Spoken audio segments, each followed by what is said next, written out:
ನಮಸ್ತೆ ಎಲ್ರಿಗೂ, ನಾನು ಶ್ವೇತಾ. ಇವತ್ತಿನ ಸೆಷನ್ನಲ್ಲಿ 2016ನೇ ಸಾಲಿನಲ್ಲಿ ನಡೆದಂಥ ಸಹಾಯಕ ಪ್ರಾಧ್ಯಾಪಕರ ನೇಮಕಾತಿ ಪರೀಕ್ಷೆಯ ಕಡ್ಡಾಯ ಇಂಗ್ಲೀಷ್ ಪತ್ರಿಕೆಯ ಇಂಗ್ಲೀಷ್ ಗ್ರಾಮರ್ ಪಾರ್ಟಲ್ಲಿ ಪಾರ್ಟ್ ಎ ಮತ್ತು ಪಾರ್ಟ್ ಬಿ ಅಂತ ವಿಂಗಡಿಸಿದ್ದಾರೆ.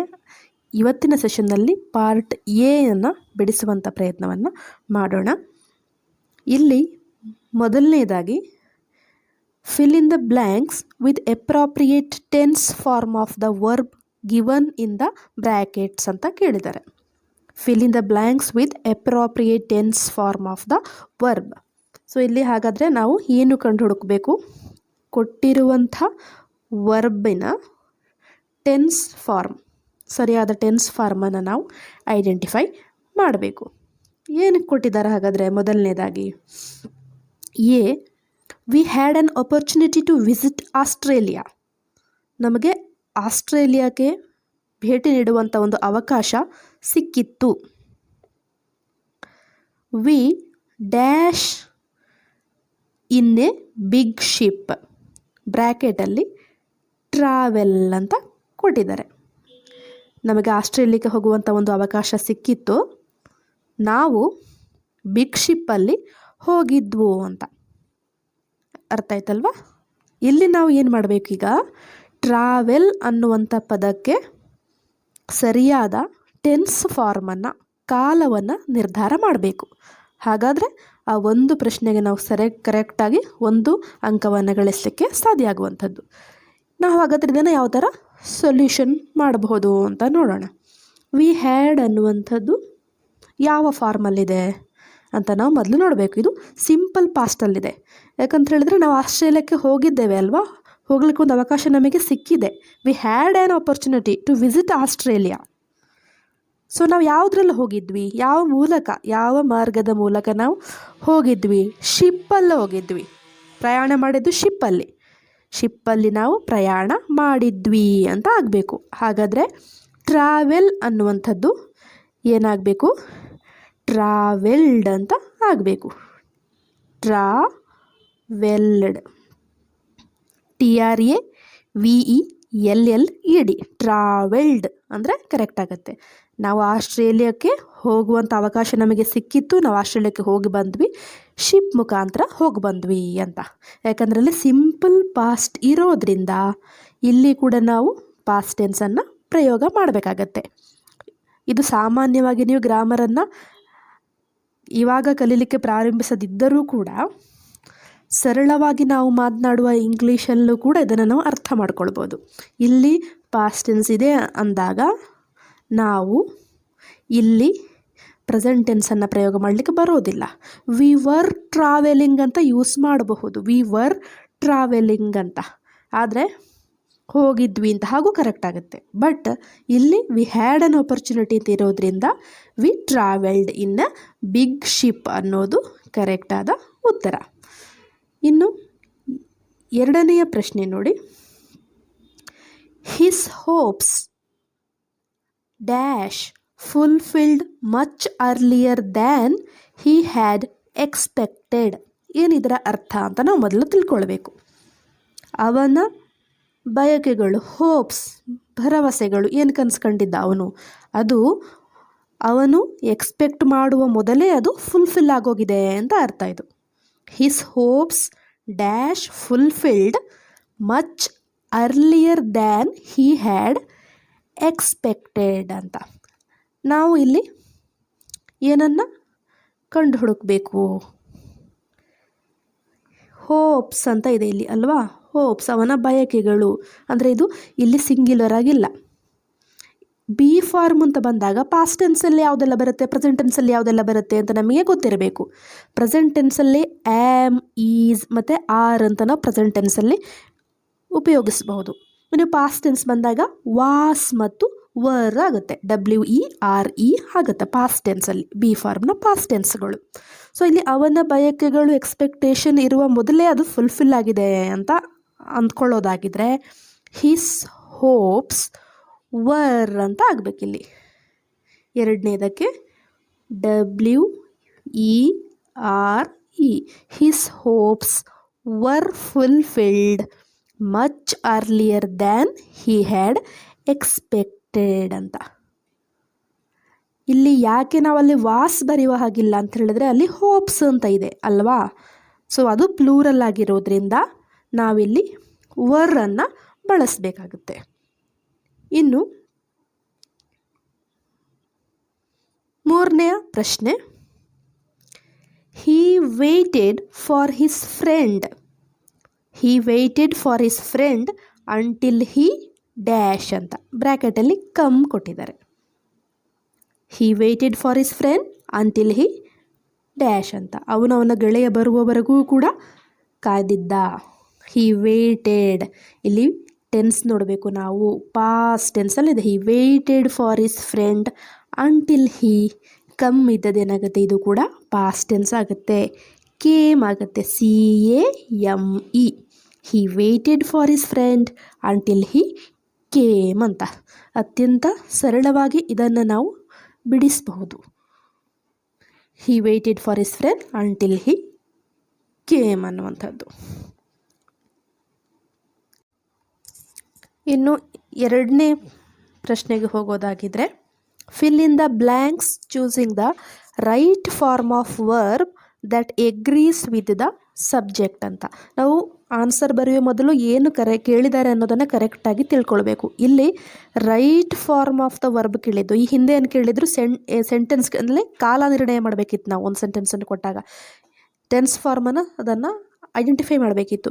ಇಲ್ಲಿ ಕೇಳಿದ್ದು right form of verb that agrees with ಸಬ್ಜೆಕ್ಟ್ಗೆ ಎಗ್ರಿ ಆಗುವಂಥ ರೈಟ್ ಫಾರ್ಮ್ ಆಫ್ ವರ್ಬನ್ನು ನಾವು ಐಡೆಂಟಿಫೈ ಮಾಡಬೇಕು ಅಂತ ಇಲ್ಲಿ ಎರಡನೇ ಪ್ರಶ್ನೆಯಲ್ಲಿ ಕೇಳಿದ್ದಾರೆ. ಸೊ ಹಾಗಾದರೆ ಕ್ವಶ್ಚನ್ ಅದರಲ್ಲಿ ಏನು ಕೇಳಿದ್ದಾರೆ ಅಂತ ನಾವು ನೋಡೋಣ.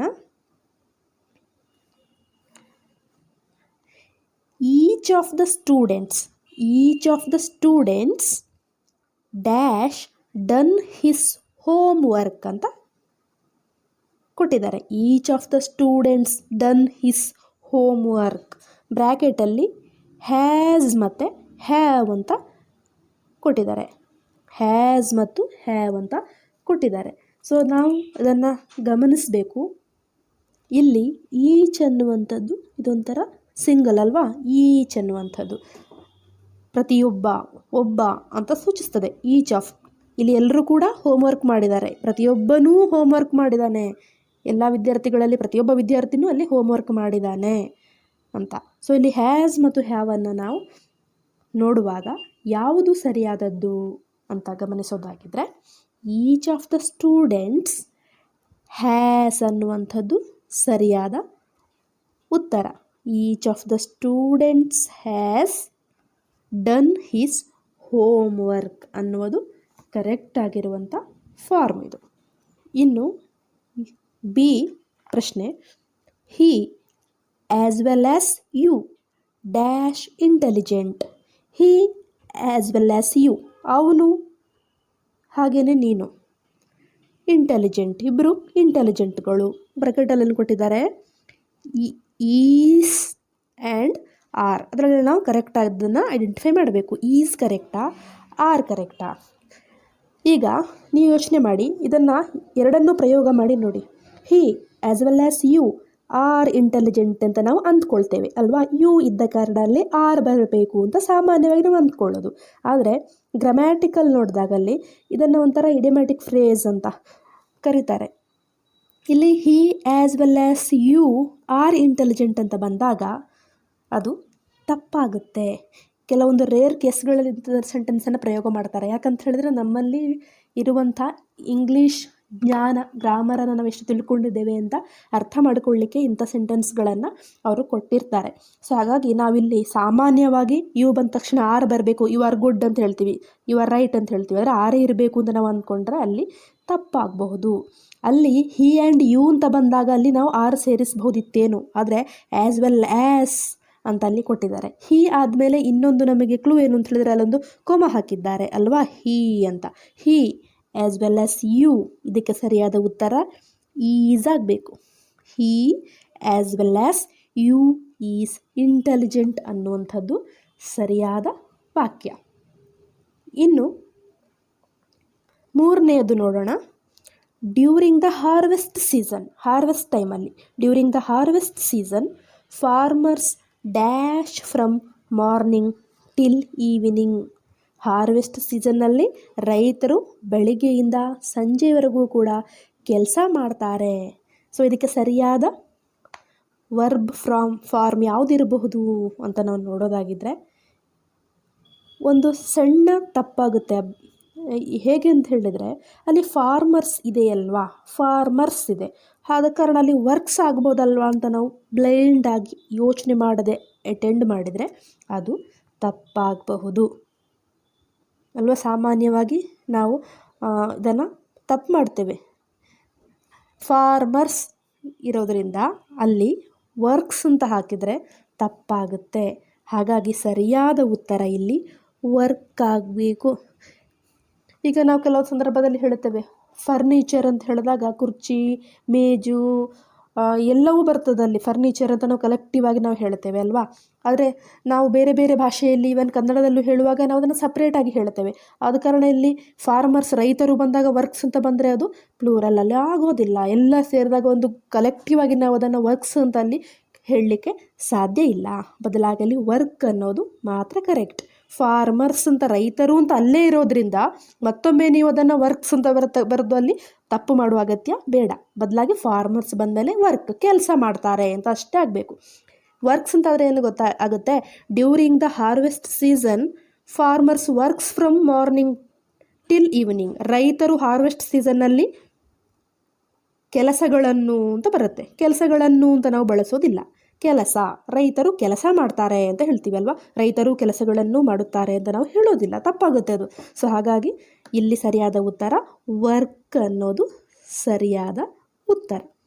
During the harvest season farmers work from morning till evening ಅಂತ. ಇನ್ನು ಮೂರನೇ ಪಾರ್ಟ್ ನೋಡಿ, ಕರೆಕ್ಟ್ ದ ಫಾಲೋವಿಂಗ್ ಸೆಂಟೆನ್ಸ್. ಇಲ್ಲಿ ಎಲ್ಲೋ ಒಂದು ಕಡೆ ಸೆಂಟೆನ್ಸ್ ಫಾರ್ಮೇಷನ್ ಮಾಡಿದಾಗ ತಪ್ಪು ಮಾಡಿರ್ತಾರೆ ಅವರು. ಅದನ್ನು ನಾವು ಐಡೆಂಟಿಫೈ ಮಾಡಬೇಕು. ಇದಿಷ್ಟೇ ಕೆಲಸ. ಕರೆಕ್ಟಾಗಿ ಐಡೆಂಟಿಫೈ ಮಾಡಿದರೆ 5 ಪ್ರಶ್ನೆಗೆ 5 ಅಂಕಗಳನ್ನು ನಾವು ಗಳಿಸಬಹುದು. ಯಾವುದಾಗಾದ್ರೆ ಏನೆಲ್ಲ ತಪ್ಪಾಗಿದೆ ಅಂತ ಹೇಳಿ ನಾವು ನೋಡ್ತಾ ಹೋಗೋಣ. ಮೊದಲನೇದು A, have you ever visited Andaman islands?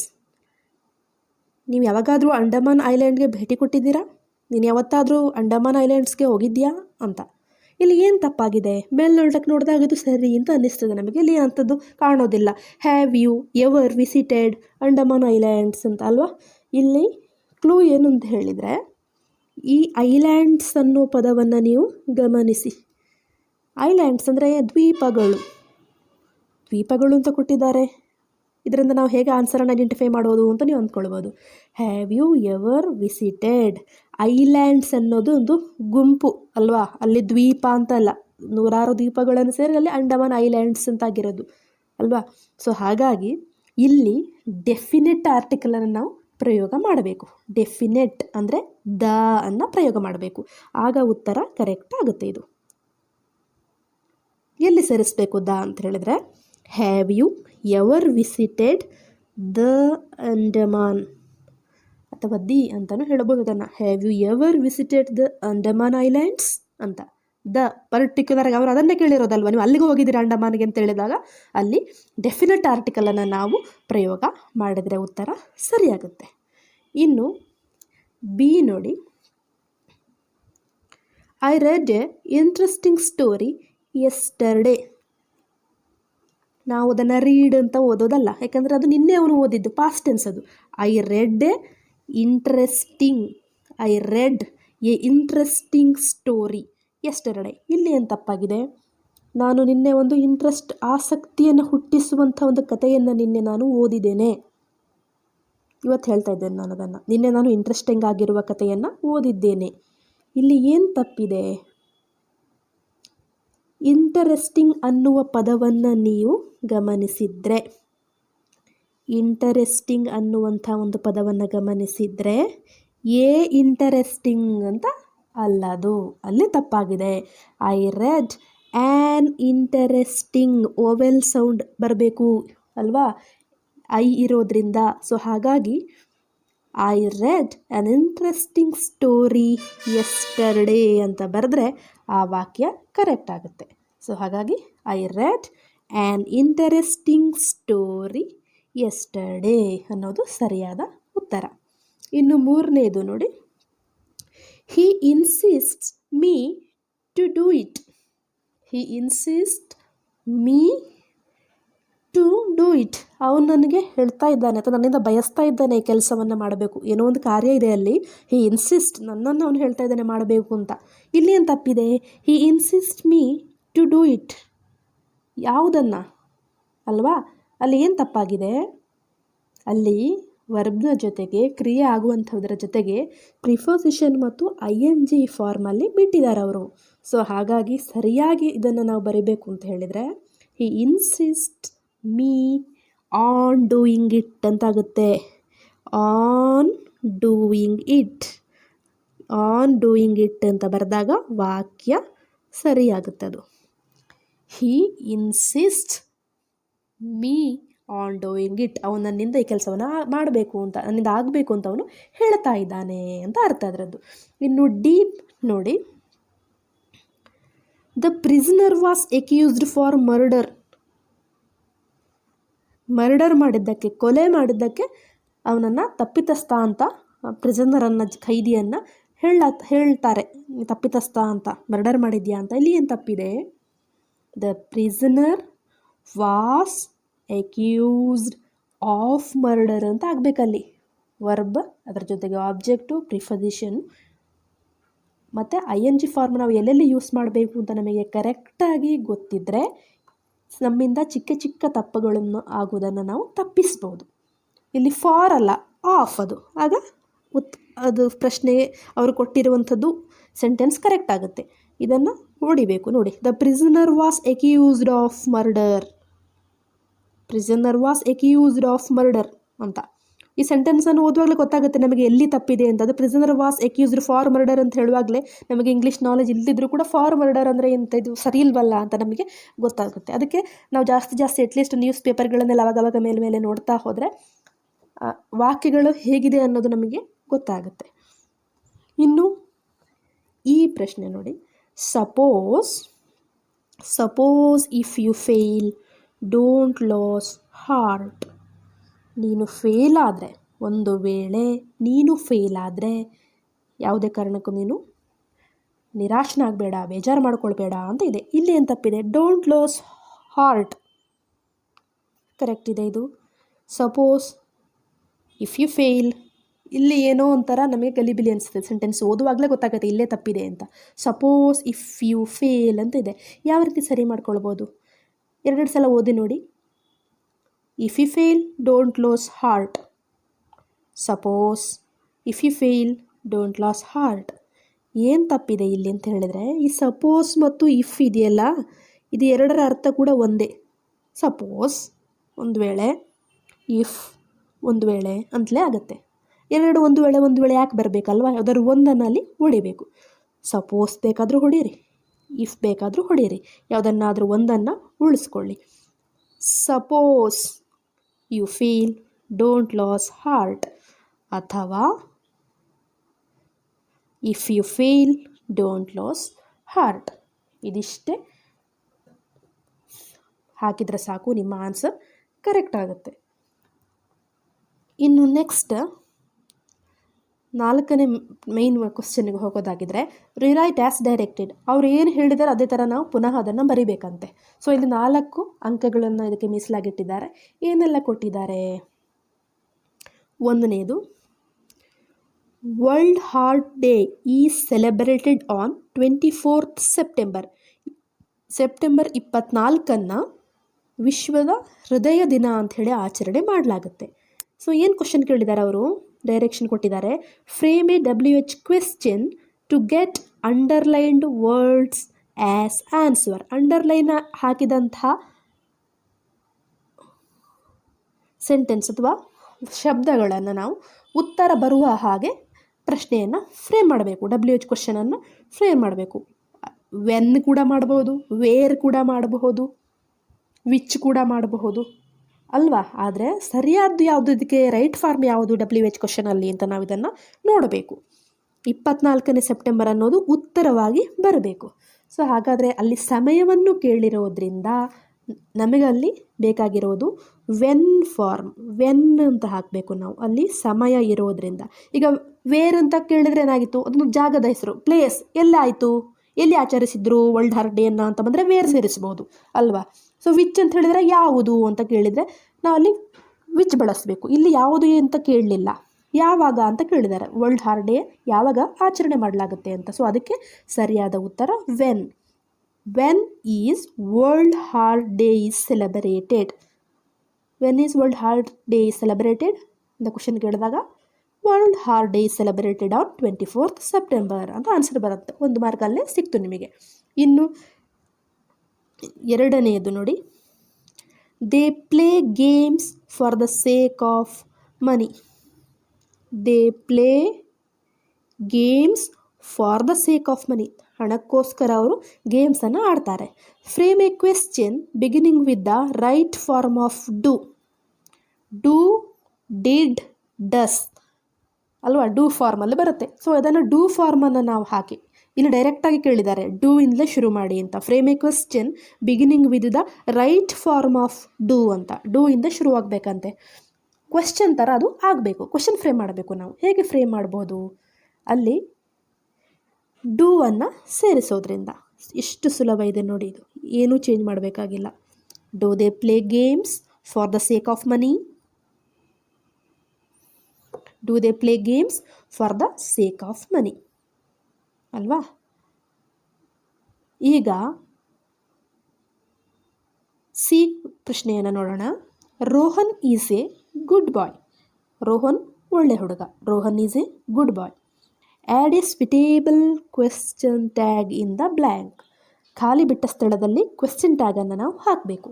Is it, isn't it ಅಂತ. ನಾನು ಇದಕ್ಕೆ ಸಂಬಂಧಪಟ್ಟ ಒಂದು ವಿಡಿಯೋ ಮಾಡಿದ್ದೆ ನನ್ನ ಚಾನಲಲ್ಲಿ, ಕ್ವೆಶ್ಚನ್ ಟ್ಯಾಗ್ಸ್ಗಳನ್ನು ಹೇಗೆಲ್ಲ ಹಾಕಬೇಕು ಅಂತ ಹೇಳಿ.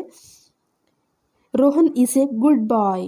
ಯಾವ ಥರ ನಾವು ಕ್ವೆಶ್ಚನನ್ನು ಫ್ರೇಮ್ ಮಾಡ್ಬೋದು? ಇಲ್ಲಿ ಪಾಸಿಟಿವ್ ಸೆಂಟೆನ್ಸ್ ಇರೋದ್ರಿಂದ ನೆಗೆಟಿವ್ ಕ್ವೆಶ್ಚನನ್ನು ಫ್ರೇಮ್ ಮಾಡಬೇಕು. ನೆಗೆಟಿವ್ ಕ್ವೆಶ್ಚನ್ ಸೆಂಟೆನ್ಸ್ ಇದ್ದರೆ ನಾವು ಪಾಸಿಟಿವ್ ಕ್ವೆಶ್ಚನ್ ಟ್ಯಾಗನ್ನು ಹಾಕಬೇಕು. ರೋಹನ್ ಈಸ್ ಎ ಗುಡ್ ಬಾಯ್ ಇದ್ದಲ್ಲಿ ಈಸಂಟ್ ಹೀ ಅಂತ ಸೇರಿಸಬೇಕು ಅಲ್ವಾ? ರೋಹನ್ ಒಳ್ಳೆ ಹುಡುಗ ಅಲ್ವಾ ಅಂತ. ರೋಹನ್ ಒಳ್ಳೆ ಹುಡುಗ ಅಲ್ವಾ ಅಂತ ಕೇಳಬೇಕು. ಅಲ್ವಾ ಅಂತ ಹೇಳಿದ್ರೆ ಈಸಂಟ್ ಹೀ, ಈಸಂಟ್ ಹೀ ಅಂತ ಆಯಿತು ಅಲ್ಲಿಗೆ ಅಲ್ವಾ? Rohan is a good boy, isn't he ಅಂತ. ಇನ್ನು 4ನೇದು ನೋಡಿ,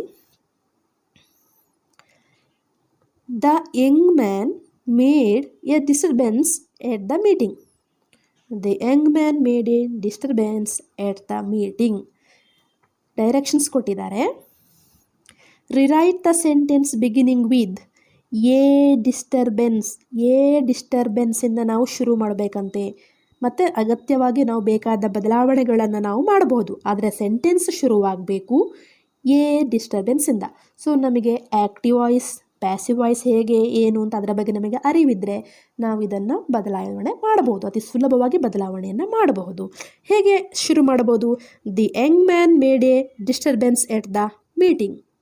A disturbance was made by a Young man. A disturbance ಅಲ್ವಾ? ಎ ಡಿಸ್ಟರ್ಬೆನ್ಸ್ ಇದು ಆಲ್ರೆಡಿ ಅವನು ಡಿಸ್ಟರ್ಬ್ ಮಾಡಿ ಆಯಿತು. ಮೀಟಿಂಗ್ ಆಗೋ ಸಂದರ್ಭದಲ್ಲೇ ಬೈ ಯಂಗ್ ಮ್ಯಾನ್ ಬಂದು ಡಿಸ್ಟರ್ಬ್ ಮಾಡಿ ಆಯಿತು ಮೀಟಿಂಗಲ್ಲಿ ಅಲ್ವಾ? ಪಾಸ್ಟ್ ಟೆನ್ಸಲ್ಲಿ ಇದೆ ಇದು. ಸೊ ಏನಾಗುತ್ತೆ ಸೆಂಟೆನ್ಸ್? ಎ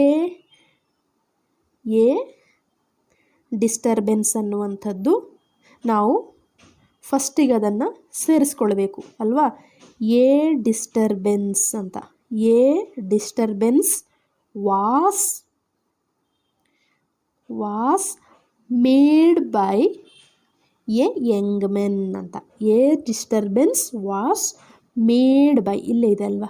ಮೇಡ್, ಇಲ್ಲಿ ಬೈ ಸೇರಿಸಿದ್ರೆ ಆಯಿತು. Made by a young men ಅಂತ ಹಾಕಿದರೆ ನಮ್ಮ ಉತ್ತರ ಸರಿಯಾಯಿತು. ಇದಿಷ್ಟು ಎ ಭಾಗದಲ್ಲಿ ಕೇಳಿದಂತಹ ಪ್ರಶ್ನೆಗಳು. 4 + 5 = 9, 12, 13, 14, 15 ಅಂಕಗಳನ್ನು ಪಾರ್ಟ್ ಎಯಲ್ಲಿ ಕೇಳಿದ್ದಾರೆ. ನಮಗೆ ಪಾಸ್ ಆಗಲಿಕ್ಕೆ ಬೇಕಾಗಿದ್ದು ಕಡ್ಡಾಯ ಕನ್ನಡದಲ್ಲಿ ಎಷ್ಟು, ಕಡ್ಡಾಯ ಕನ್ನಡ ಮತ್ತು ಕಡ್ಡಾಯ ಇಂಗ್ಲೀಷ್ ಎರಡೂ ಸೇರಿ 35% ಆಗಬೇಕು. ಎರಡೂ ಸೇರಿ 35% ಆಗಬೇಕು. ಸೊ ಇಂಗ್ಲೀಷ್ ಕಷ್ಟ ಅನ್ನೋರು ಮಿನಿಮಮ್ 30 ತೆಗಿಬೇಕು. ಕನ್ನಡದಲ್ಲಿ ನಿಮಗೆ ಹೆಚ್ಚು ತೆಗಿಬೋದಲ್ವಾ. ಸೊ ಮಿನಿಮಮ್ 30 ತೆಗಿಬೇಕು. ಇಲ್ಲಿ 15 ಈ ಥರದ ಸರಳ ಪ್ರಶ್ನೆಗಳನ್ನು ಇಲ್ಲಿ ಕೇಳಿದ್ದಾರೆ. ಸೊ ಅಟ್ಲೀಸ್ಟ್ ಒಂದು 7-8 ಅಂಕಗಳನ್ನಾದರೂ ಇಲ್ಲಿ ನೀವು ಗಳಿಸಲಿಕ್ಕೆ ಪ್ರಯತ್ನ ಪಟ್ಟರೆ ಕಡ್ಡಾಯ ಇಂಗ್ಲೀಷ್ ಅನ್ನೋದು ಸರಳವಾಗಿ ನೀವು ಅದರಲ್ಲಿ ಕ್ಲಿಯರ್ ಆಗ್ಬೋದು. ಇನ್ನು ಪಾರ್ಟ್ ಬಿ ಯೊಂದಿಗೆ ನೆಕ್ಸ್ಟ್ ಸೆಷನ್ನಲ್ಲಿ ನಾನು ಎಕ್ಸ್ಪ್ಲೇನ್ ಮಾಡೋ ಪ್ರಯತ್ನವನ್ನು ಮಾಡ್ತೇನೆ. Thank you so much.